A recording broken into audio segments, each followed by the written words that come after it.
Hello, everyone, and welcome to week 2 of FCI Live 2024. Thanks so much for being here with us to kick off our Tuesday offerings. Our very first one, I'm excited, is with the Seven Roots team. If you've seen them come and share topics with us before, it's always a lively conversation. We're excited to have them here. And it's like in the picture there, it's Nicole, Heather, Joel, and Kevin. I'm sure they'll be introducing themselves. And this one, they brought up this topic, and it's such an interesting one that we've never covered before, which is choosing the kind of grocery store building, rent, own, and as well as if it's going to be built by a developer, all the different questions about what is going to be the best way to approach getting that actual building to put your grocery store in. I will some point in this session also put a link to a guide. We have a guide that we were part of, but was really done by John Guerra from National Co-op Grocers on picking your site and negotiating on your site. So I'll throw that in the chat at some point during our time together as well. But I want to turn it over to the Seven Roots team at this point and let them do the talking. You guys don't need to hear from me. So thank you guys so much for being here. We really appreciate it. I did, although, forget, you didn't see the slide. I want to thank our main sponsors for these events that have totally made this possible, which is the Culminate, as well as National Co-op Grocers. Thanks so much to those guys. All right, I'm handing it over. Joel, you're in charge. Oh, fantastic. I'm in charge. Welcome, everybody. Happy Tuesday here. Let's see. I'm going to swap and share screen here. So we're still on the same topic. That's good. So we're Seven Roots. For those of you recognize some faces here, great to see you again. For those of you who may not know us, we do design and operations support, as well as governance support for food co-ops.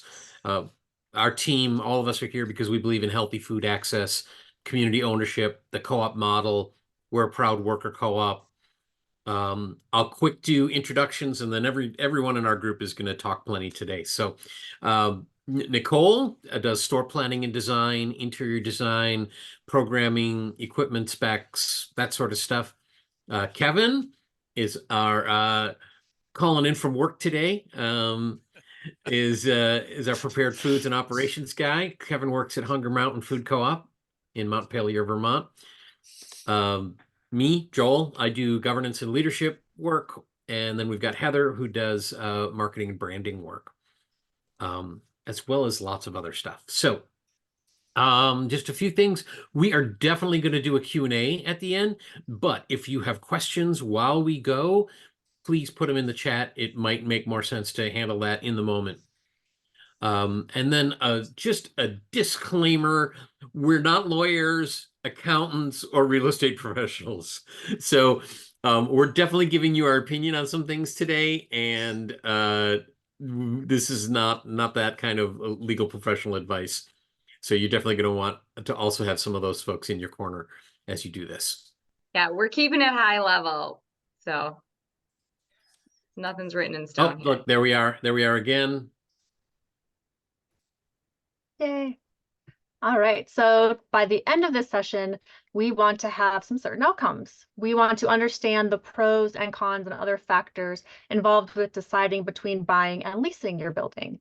We want to understand the potential decision points on the various options that are available to you, as well as understand the possible impact on your pro forma and financials now and in the future. Excellent. So, we're curious if you want to put, some of you have put into the chat what co-op you're from. If you want to put, your any other particulars relevant to this, like what startup stage you're in, if you've already looked at one or more buildings, and if so, is it existing? Is it just a property where it'd be new build? Has anyone already locked into your building? Feel free to put that kind of info into chat as well, so we kind of know who's here and what sort of scenarios they've already been looking at and experiencing. And of course, as we do this, we're talking about your building and the role of your building. It's going to be your home. the market study tells you how important location is, accessibility, maybe you're looking at a feasibility report, all that stuff that's going to let you know about the success of the co-op. And specifically today, we're going to focus on what can be called occupancy scenarios. And that's a fancy way of describing the type of ownership or payment situation your business will be in regarding its building, as well as, the type of building, if it's existing or going to be built new. And there are implications for every scenario that relate to financials, future flexibility, and operational agility. And like Heather said, we're going to try to keep it high level, not get too buried in the weeds on this. So, real estate occupancy. Yeah. So, just a little definition here. So we're all starting from the same place. So real estate occupancy, it's the state of possessing or residing on a piece of property. And in addition, when an individual or an organization legally possesses some kind of property. So that's the foundation. This is where we're going to start from. All right, so starting out, let's identify the two different categories of the buildings themselves. There are existing buildings. These can be former retail spaces like, say, a liquor store. This may have some infrastructure, but must be retrofitted to meet the needs of your store. There can be former grocery stores. There is some infrastructure there, but it wasn't built for your grocery store or your operations, so you'll need to have some retrofitting there as well. And then there are the non-former retail spaces, like an office building. This type will be more expensive because it was not outfitted to be a grocery store or even a retail space. We also then have new builds. These can be standalone, which are far easier for you, especially as a startup business, because you are the only one in charge of your business operations. Then we have multi-use and partner development, like an apartment complex or another retail space. Design-wise, I can say existing buildings can sometimes be difficult because there may not be receiving access that's conducive to a grocery operation. Even if it were a retail space, they might not have a dock or the ability to get a full-size semi-truck. We also see that some existing buildings, especially beautiful buildings that were built, 50, 60, 70 years ago, might have wood floors, which don't work very well for the refrigeration and heavy equipment that you have. So those are some things that you have to keep in mind design-wise with an existing building.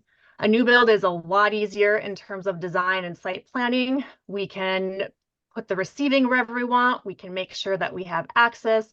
We get to pick the floors and all of the other specifications that go into the building itself.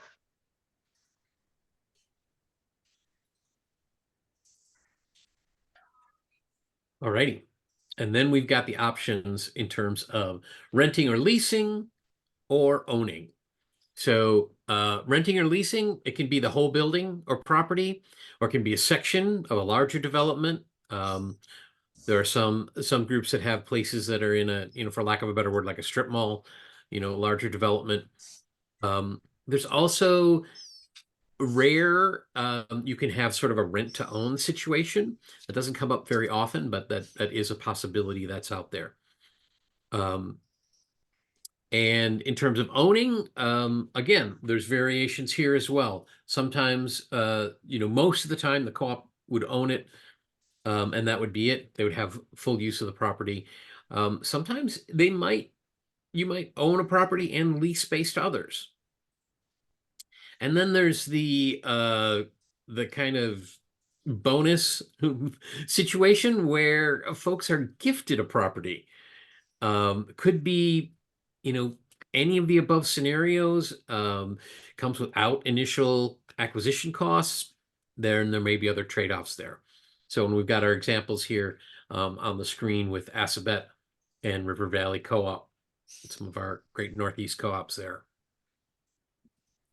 So we're going to talk about pros and cons, and we're going to acknowledge that it's not that simple. Like, we're keeping it high level here.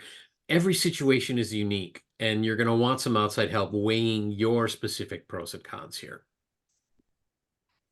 So I'm going to play MC a little bit here, and we're actually going to try and walk through the pros and cons of a lot of these different scenarios. And some of them are going to be, some of them are going to be very similar. Some of them you may or may not even want to consider.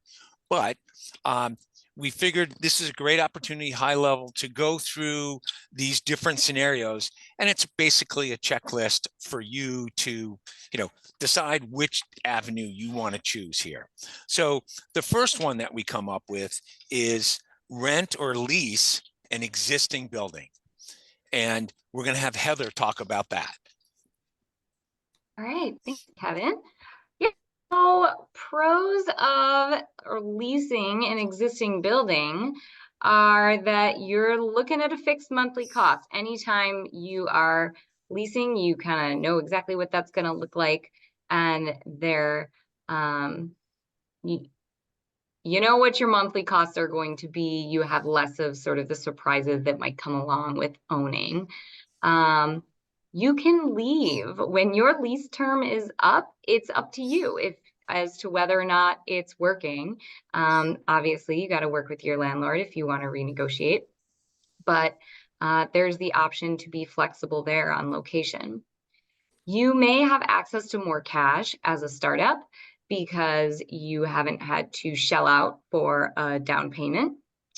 And in a rental situation, you're only maintaining your leasable space. Cons to renting include that, like renting a residential space, you're not building equity as a business. So it also kind of limits the control that you have of the area. And that means that also there may be limitations in terms of passive or rental income that you may want to pursue if you are in the position of owning a space. There can be hidden costs that might not be initially apparent when you are looking at a lease. So that might be things that come along with costs for property management by your landlord or the company that they're working with, landscaping, site maintenance, things like that. And eventually, if the space is working out, you do have to renegotiate. So there might be changes there in the future, and you have to go through that process. Great. Thanks, Heather. So the flip side of that is rent or lease a new build. So let's talk about the pros and cons there. Nicole. All right, so the pros, they are same as an existing building, but you also have a few more. You can build to suit. You don't have to go in and retrofit an existing building. You can pick what floor you want. You can pick what signage you want, and you have a lot more control over that piece of the process. And you can also be part of the decisions, which can save a lot of time and money in the long run. We have our cons, which are, again, the same as an existing building, but we also have no control over the project timeline because there is no control over the developer or the landlord's timeline. If you want to open in a year, but they say that their timeline is 18 months, there's very little wiggle room there, and you're going to have to adjust your pro forma and all of your expectations to meet their timeline. You also have no control over the adjacent businesses. You may have a clause in your lease that says there are no competitive businesses. Like if you have a prepared foods department, you might say, well, we don't want a restaurant near us. But sometimes when you renegotiate your lease, that can change. You also might have a dental office next door to your grocery store and will have potentially less foot traffic than you would with, say, a liquor store or something that's a little bit more synergistic. Some examples that we have of the rent lease of the new space are Urban Greens in Providence, Rhode Island, and then the Syracuse Food Co-op in Syracuse, New York. Great. Some more Eastern Corridor stores here. So now we'll talk about rent to own an existing property. In a case like this, someone owns a building and they want to build a co-op. They want a co-op in it. They want a grocery store in their neighborhood. So this is not a very, very common one, but it's one we felt we should talk about. So go ahead, Heather. All right. Yeah. So let's see. In this one, again, this is sort of a bit of a unicorn. So, and everyone would be different. So we're talking in generalities here, but in theory, there's maximum flexibility here. So you have the flexibility of a rental agreement, but possibly the option to own your building long term and be working towards that as you go. And in this instance, your rental rate is typically fixed, so you know what that looks like. And there is the opportunity that you're going to be building equity.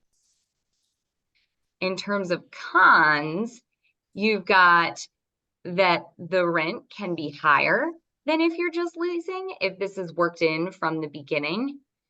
And eventually, the business may still need to qualify for a mortgage of some sort if you need to get traditional financing, assuming that the landowner or property owner isn't going to hold the note, which again, lots of variability here. It's possible that you could get locked into it based on the terms of your agreement and wish that you weren't once you're operating in this space. And there are unknowns and risks associated with these sorts of agreements because they are naturally sort of long-term and evolving. So the purchase price may or may not be set at the outset. And as we know, real estate markets are typically growing. So that purchase price and what you assume it may be at the beginning could go up. And if it doesn't work out for whatever reason, you lose sort of that equity that you've been assuming you're building through your rent. And if there are option fees for that purchase worked into your agreement, those would typically be foregone as well, depending on the terms. So great. Now we're gonna lightly touch on the rarer of the unicorn, which would be rent to own a new build. Again, we feel like we need to touch base with this, but it's not very common. And the more common ones will be coming after this one. So Nicole, why don't you just walk us through this one? Awesome. The nice easy thing is the pros are pretty much the same as an existing space, but we have a couple more cons, again, starting with the same as the existing. But the caveat there is if you make site changes and decide to leave, you do lose that money and that investment, and somebody else gets that. For examples, we don't really have any of that right now. We do have some stores that have that as an option and are seeing that a little bit more, but we just don't have people that have successfully been able to do that yet. I would be curious to know if there are folks out there we're not aware of. I'm sure there are folks in the room who may know, but we sort of did a little digging and didn't see any, but this is one that comes up from time to time. So feel free to put it in the chat, or we could chime in at the Q&A and talk about that. Great. Well, thank you for that. Now we're going to the more common ones, which we seem to be dealing a lot with lately, which is great. We'd love to see co-ops look into form and go into different communities. So let's talk about own with an existing building. Heather. All right. Thank you. Yeah. So again, a lot that comes in here is the reverse of rental in some of these instances. And we can think about some of these things similarly to how we often think about our residences. So we're building equity, and likely our asset, which is our property, is appreciating. It's growing in value, typically, right? Again, that's not always the case, but more often than not. Sometimes there are tax breaks in effect for economic development or something similar in certain areas. When we own a property, you have full control over kind of what happens there, and the decisions are yours within, of course, the regulations of your local municipality.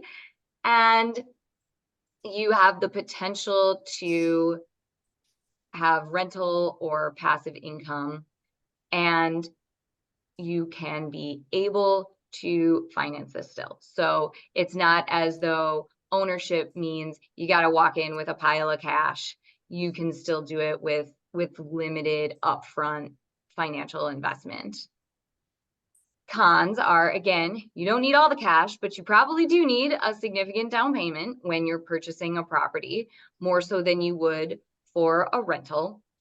And again, qualifying for financing of some sort. And that's hard for startups in particular, because startup businesses don't have the financial history that many lenders like to see when they're handing out money. Sometimes there are prepayment penalties on loans. When you own, you have to have liability insurance and a variety of other sort of insurances and coverages to be sure that you're covered there. So there are additional costs. And you're responsible for maintaining your entire property in this instance. So parking lot, any rental spaces, all of those pieces, landscaping, that all falls to you. And there's always the chance that your property could go down in value if we hit a wild real estate wave. Thank you, Heather. And please keep in mind, when we start to see startups, there's communities and towns always like to use some existing buildings that are there, whether it's downtown economic development and stuff. But as Nicole had pointed out early on, sometimes it doesn't have the right parking lot or the receiving area. And so there's some other challenges with this. But, and idealistically, we'll move on to what everybody really wants to do, is to own a new build. So Nicole, why don't you talk about that? I mean, this one's a designer's dream. Like, I just get a blank palette and get to do whatever is best for your co-op. It's amazing. So in addition to all of the pros that Heather talked about, you get control. It's amazing. You get control over the site development. You have decisions that you get to make over everything that's going to go on the site, of course, in conjunction with your design team, but it really provides you with the best scenario that you possibly can get for your current and future development.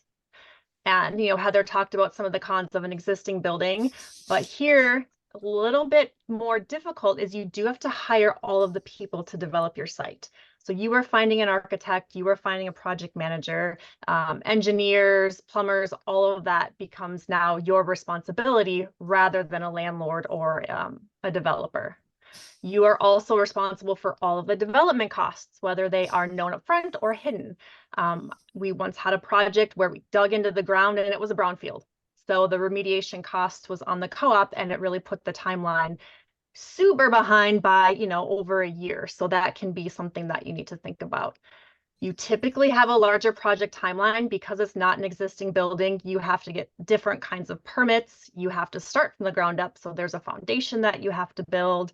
You're not grandfathered in on some of the less desirable building traits. And so your project timeline can sometimes be 6 months, a year and a half longer than it would be with an existing building. All of that said, like Kevin mentioned before, it is the ideal scenario because in the long term, you're going to have a more efficient and sustainable business, which is, ideal for you and your community so that it stays there and it doesn't necessarily need to leave. So an example that we have of that is the River Valley Food Co-op, and they are again in the Northeast. So great. So inevitably the question comes up, how big of a facility do I need or want? And sometimes you're looking at an existing building and it might be bigger than what you need, or you're thinking about future growth. So you might want to build a bigger building. And, why and when would you do that? And how would you go about leasing out some of the space? And there's no right answer here. I mean, and there's a lot of variables. And a lot of it is going to boil down to dollars and cents. What makes sense to do this? Does it make sense to build for growth, or does it make sense just to buy an existing building and then sell it, or lease an existing building and leave when you want to grow?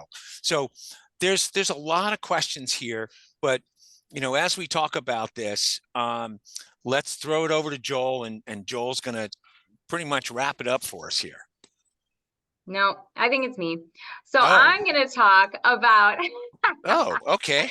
I'm going to talk about what it looks like in an existing building, and these are pretty similar, new build to existing, but what it may look like to rent or own a building and rent some of it out. Okay. So a lot of the pros here are similar or the same as what it is to just own. And if you've got folks going into a rental space that you own that's on your property, you also get to choose your neighbors, which is great, right? And that always feels good when you think about, choosing your neighbors and what it means for maybe your lifestyle at home. But also there are benefits to kind of from a marketing perspective, from a traffic perspective. How are you going to attract more people to your store? And sometimes there can be benefits there.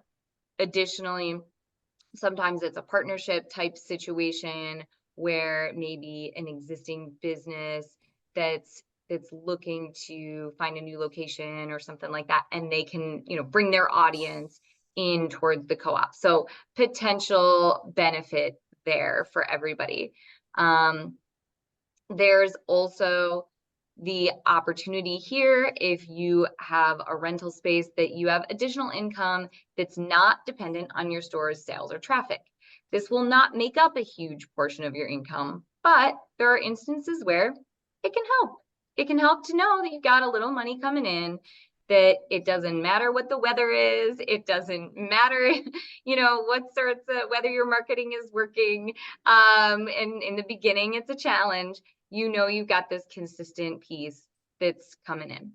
And also, like Kevin said, this can be, let's say you need to rent a building, it's larger than what you need, or your market study or your pro forma say that you can support.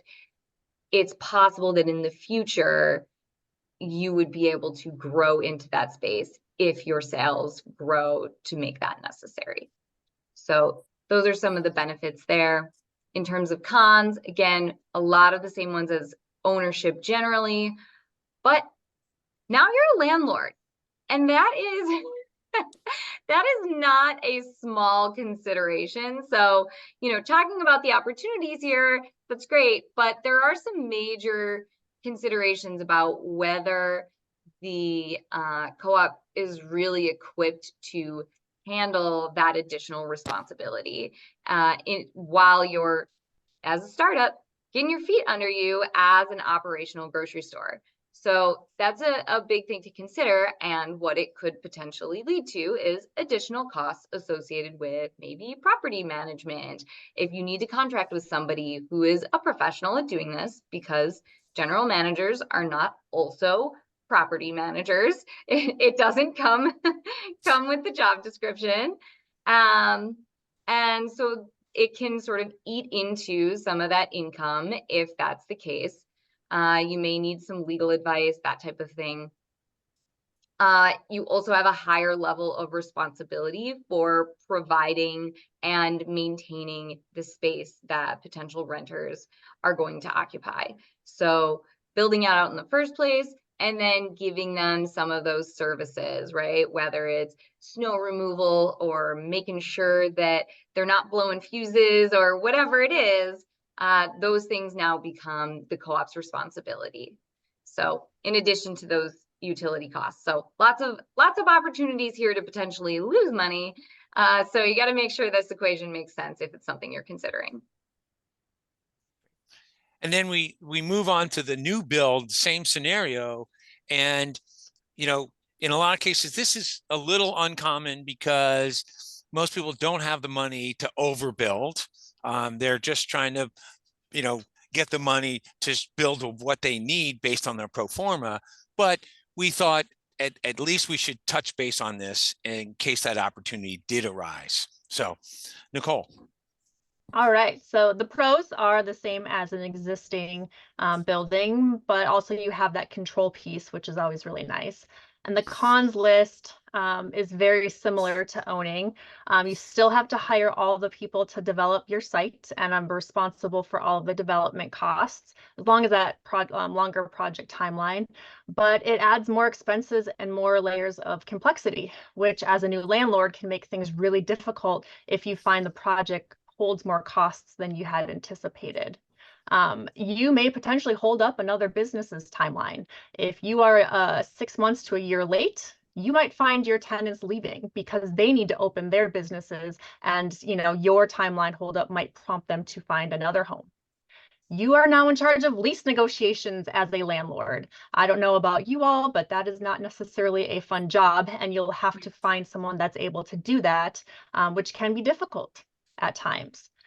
If someone leaves, you need to build out that space for a new tenant. So if you have an office building that you are starting out with, that is very low cost. If that tenant leaves and you now have a restaurateur coming in, you are looking at a very significant cost. You also have to make sure that your building design-wise is up to code, has, restrooms and all of the amenities that a tenant needs, and those requirements change annually. So you might have an ADA accessibility or accessible bathroom one year, and 5 years down the road, it's no longer accessible. So you need to shell out, potentially $50,000 to update that space. And that can be really difficult for a startup that is just really getting their feet wet and, potentially being profitable and then having to spend that money.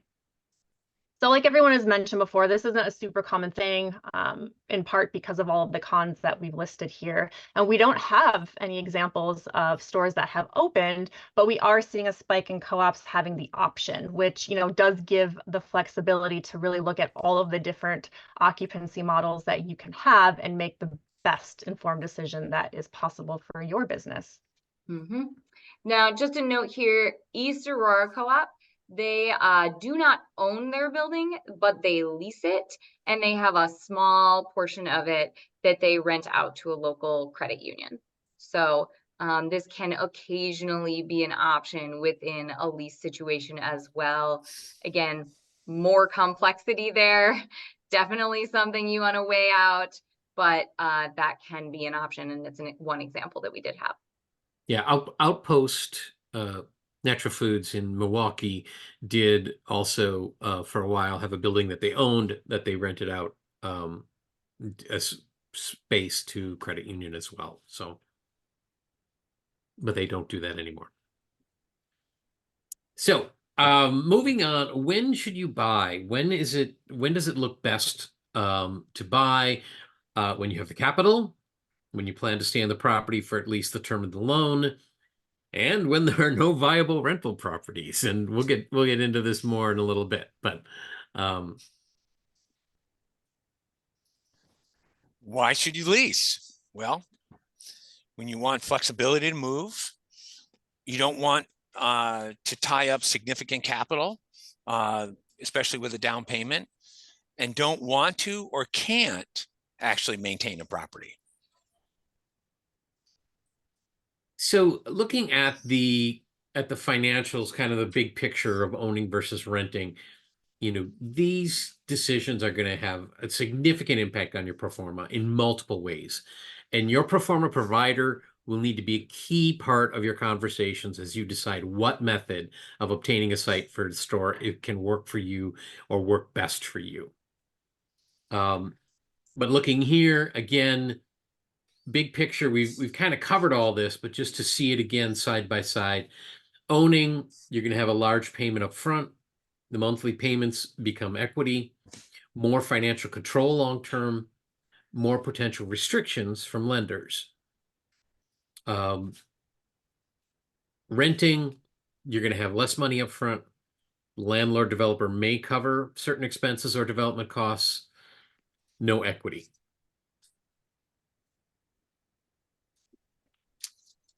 Then we have the immortal words of Don Moffat, who most of you know. Don has done many pro formas for startups over the years. And Don says, all things being equal, it's hard to make a purchase work if you have to borrow to do it. So the reality is that oftentimes it's not a binary choice of do we want to lease or do we want to buy. It's a matter of what properties and opportunities are out there and available in your community, and what location is best. And then knowing the pros and cons of new versus existing versus rent versus owning will keep you from being surprised as you analyze the choices that you have. And there usually isn't a right or wrong answer, just answers that are better in some ways and more challenging in other ways. And of course, the financial puzzle is always going to be complicated.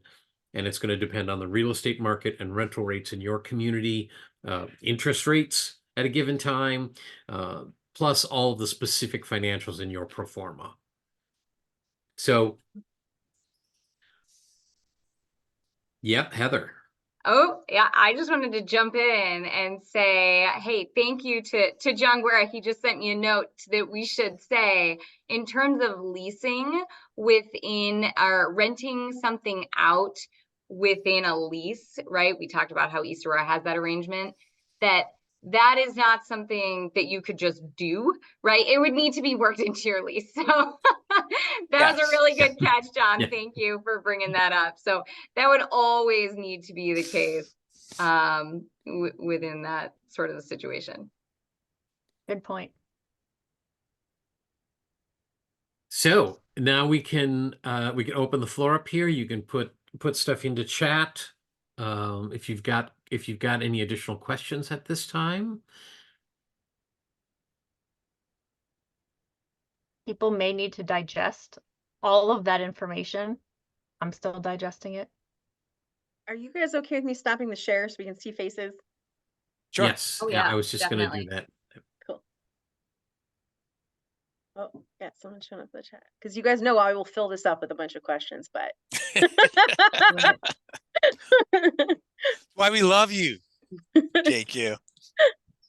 there's people keep asking. If you put your email, by the way, in the chat, Seven Roots has said they have offered they will send the PowerPoint to everyone who shares their email in the chat. So if you want the PowerPoint, please do that.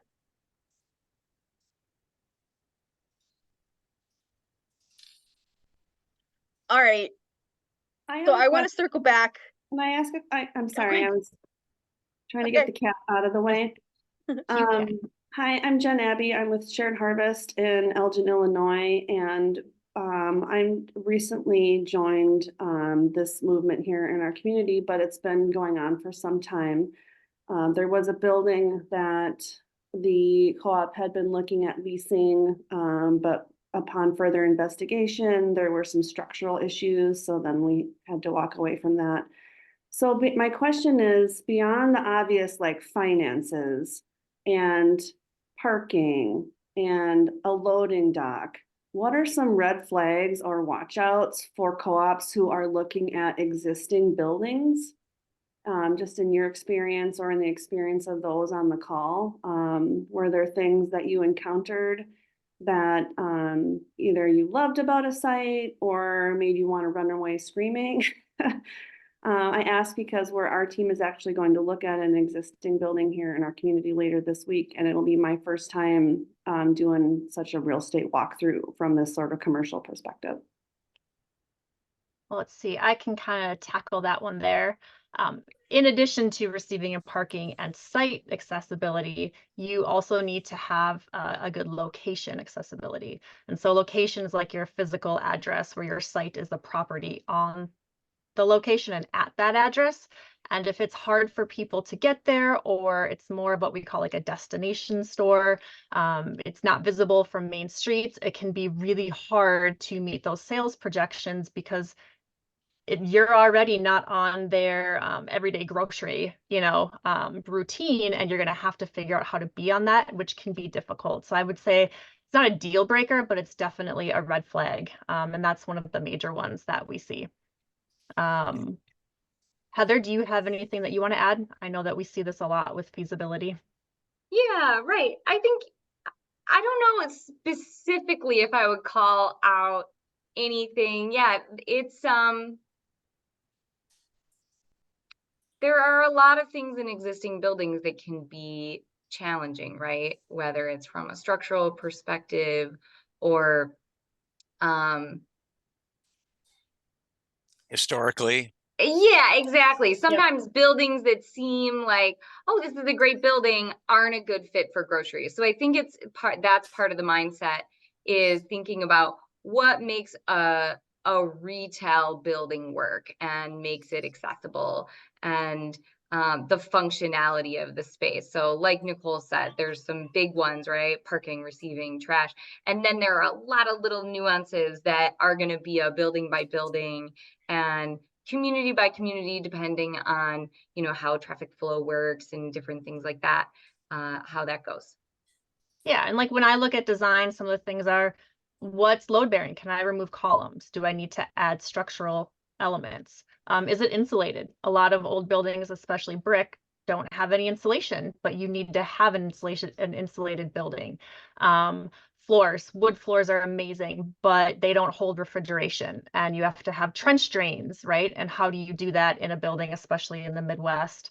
Is your roof able to hold the refrigeration system and all the condensing units, which look like your air conditioning unit at home, but there's like 30 of them, maybe, So all of those things go into it. And do you want to put the money into reinforcing your roof and removing your floors and doing all of that within like an older building? And the same thing goes for newer buildings as well. Oftentimes grocery stores and the building itself, that we're so specific and have very nuanced design elements, and other retail businesses just don't have those. So that can be really difficult. Did that answer your question well enough? Yeah, great. You definitely mentioned some things I hadn't thought about, so I appreciate it. Well, and one other thing, and I still see this all the time, like be on a one-way street. Mm-hmm. You'll pick a location, it's a one-way street. It's not great to get to. Or if there's some historical significance to the building, there may be some things you can and cannot do to the building. So even if we worked on a project where they had a staircase in the middle of the store and they weren't allowed to take it out and it didn't go anywhere. Yeah. Or parking is in the back and you're in the Midwest, and you got the mom and 3 kids or the dad and 3 kids, and they need to bring their cart through the snow and the ice and risk injury to get to the back of your building for parking or across the street. All of those things really need to be thought about, and it sounds like you're doing a really good job doing that. So yay. Yep. And JQ added a couple things into chat. Ingress, egress issues for customers and floodplain status. So Yeah. So we've got some hands up here, so we're gonna keep rolling with questions. Bertha. Yes, hi, I'm from Winchester, Virginia. We're just getting started in the conversation, and we are actually talking to a foundation that they want to build a apartment complex for low income seniors. So like apartment towers, and they're looking at building commercial, like having commercial space underneath the apartments. So we're talking about this potential partnership with them where they would build and then we would lease from them. They have mentioned, they're still like in the feasibility studies for the building. This building doesn't exist yet. They have the space, but they have mentioned that there will be limited parking space because they need 80 parking spaces for the resident. And that's the only thing that I've heard so far. So this sounds like a good opportunity. It seems it's a good location, but it's just the limited parking.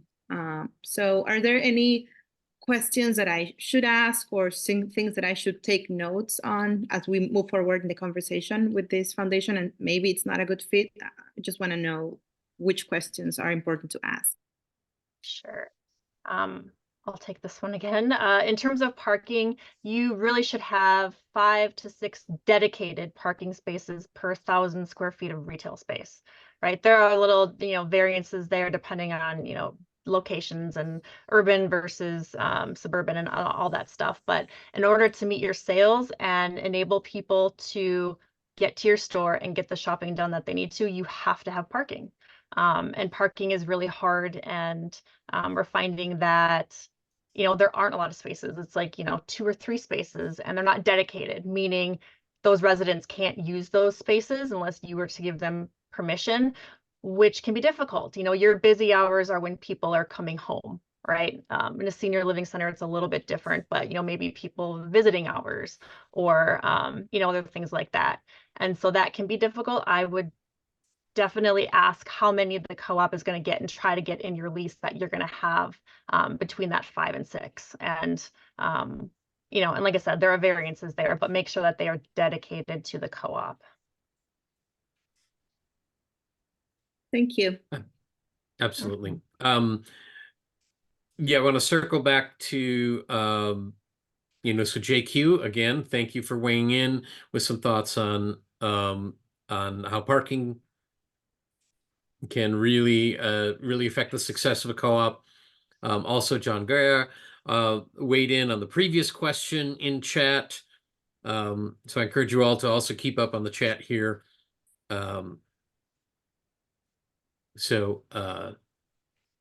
Ooh, parking grade is another one. Make sure your parking lot has less than, like I say, a 2% grade, so it doesn't go up or down, so carts aren't going all over the place.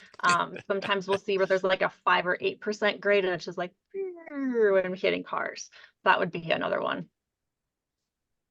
Yeah, John saying here for multi-use buildings, you want to look at, you know, the shape of your sales floor, also parking and receiving. Make sure that stuff's spelled out in your lease. Thanks, John.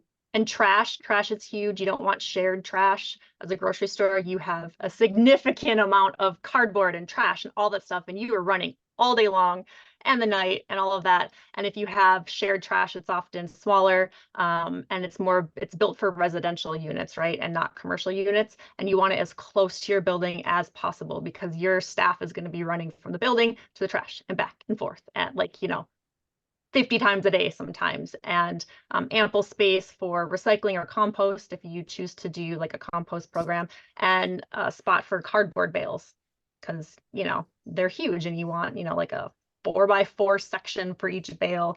That's accessible for your waste management. So that's a huge one that we see. Plus pallets. You're going to have a Yep. lot of pallets. Pallets, milk crates, all the stuff that Yep. a grocery store needs to have. All right, so we've got someone else from Shared Harvest, I believe, with a question. Yes. Hi, it's Rebecca. I'm also from Shared Harvest, and we're looking at a lot of buildings. And another one that's kind of in the running, we've been made aware that there's a post office downtown that's going to be closed down sometime in the near future. So we've heard tell that this has been done before. One of our issues is we're having trouble tracking down who to talk to, since this is a government building. It's been really difficult to find the right person to reach out to. And so I just wondered if anyone has an experience or can give some details about. I'd heard that somebody had done this before with a post office, so I was just wondering if anybody could tell me more about that. Well, I don't think there's one specific answer when it comes to dealing with local governments. But one thing that I've seen work well is to get connected with the economic development people. And they often will be ones who are going to be, you know, on your side in terms of what you're trying to do, and be willing to work to make that happen. And they might be able to, you know, get some of that inside scoop that you need to know, and connect you with the right people to have the right conversations. Thanks. Anything, folks feel free to chime in if you've had experience with government buildings.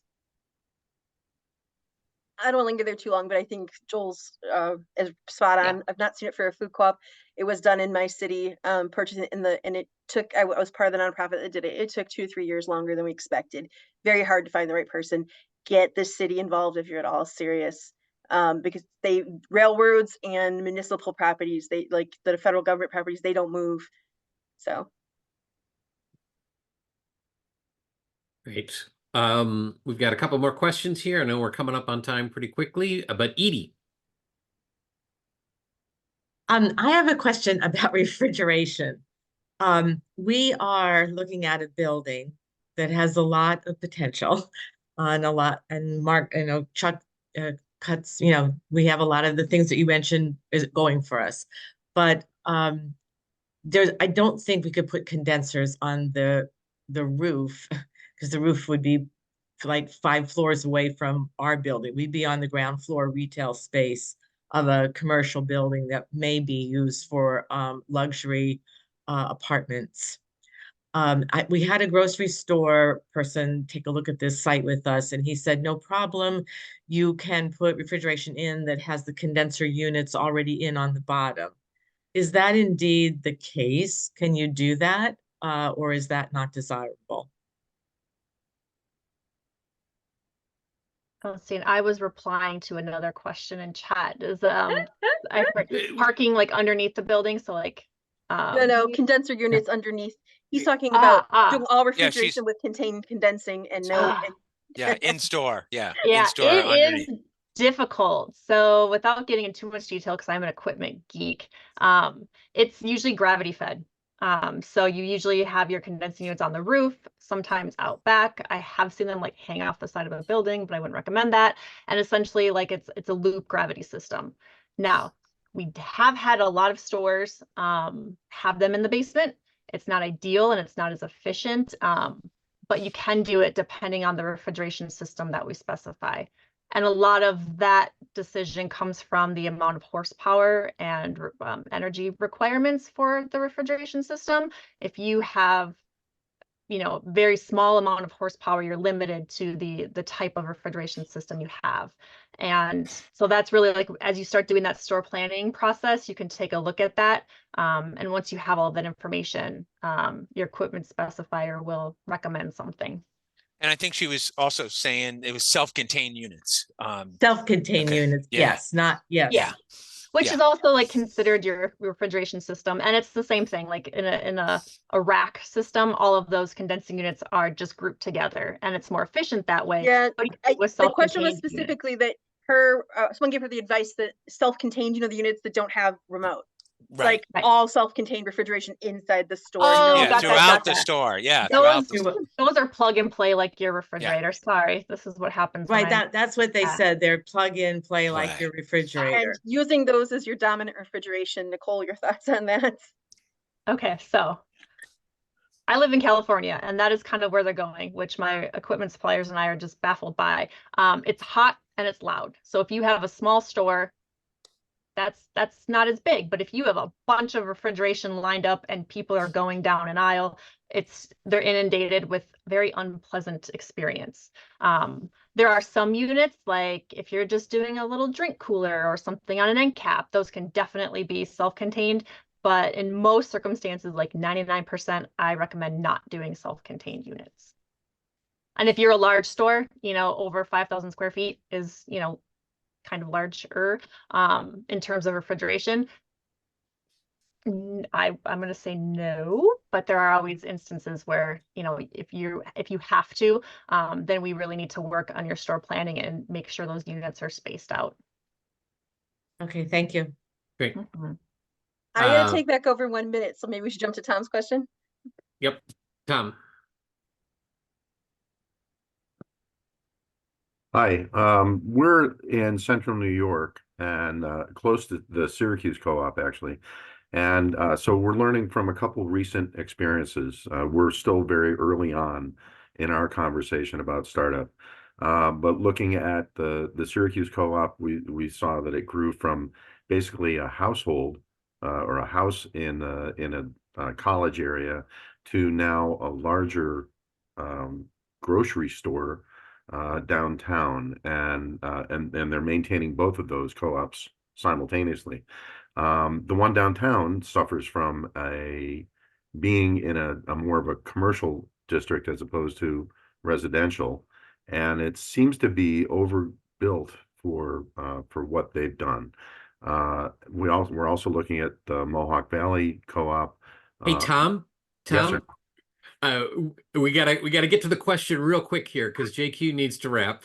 Two questions. How do we determine the size since we have no historical basis for our operation? And two, a tech question, is there any precedent for using more recent developments of heat pumps as are used for home heating in Oh. refrigeration? I am going to ask you, Tom, do you have a market study? No. Oh, well, that will help you a great deal Okay. in looking at your size recommendation. So the market study will come in and give you an assessment of what's possible, what's doable, where the holes are, where the saturation is within your market. And it will also give you a sense of, hey, this is the size of store and what the general makeup might look like to set you up for success in your operation. And heat pumps, I can't say that I could speak to. Nicole just gave some thumbs up. I'm gonna take No, that thumbs up as I'm the session. person. But no, you do not. Ooh, look at that fireworks and rain. Wow. It's very different weather here. No, you typically won't use a heat pump. The stores that I have seen use heat pumps, they have to maintain them a lot differently. And if your, say, equipment fails, to get it back online is really difficult. Yeah, so you don't want to lose a bunch of your product, especially if it's refrigerated. So that's what I've seen there. And as far as efficiency, it's just not as efficient as, you know, the technology that we have for other equipment pieces. Especially in Thank you. upstate New York when it's really, Back really to cold. JQ. Right. Back to Okay, guys. JQ. If people want to continue the conversation after we finish the recording, people can stay put. I do not know if any of our speakers can stay or not. I will stay. So if you guys want to stay for that post conversation, please do. Just want to take a moment to thank Seven Roots for coming and sharing their time and their expertise with us. We really, really deeply appreciate it. Make sure your email is in the chat if you want to receive their slides. Thank you again to our champion sponsors, Colluminate and National Coke Grocers, for making the series possible today. And we have several more coming up today. Perfect board GM relationship with Joel from Seven Roots here, completely different area of focus. And it's going to be a great session. You guys have requested this one, so hope to see you. And I'll be talking about ownership matters for those of you in the later stages of development, why it still matters, how you got to keep it going, how you keep an eye on that ownership growth and your connection to your owners as you go through stage 2B, 3, and open. So, and then tomorrow we are so excited to have Dr. Jasmine Jackson from National Black Food and Justice Alliance with us to talk about cultivating Black food sovereignty and the role of startup food co-ops in that movement. So again, thanks to all of our sponsors for making today possible, and thank you for you all for being with us.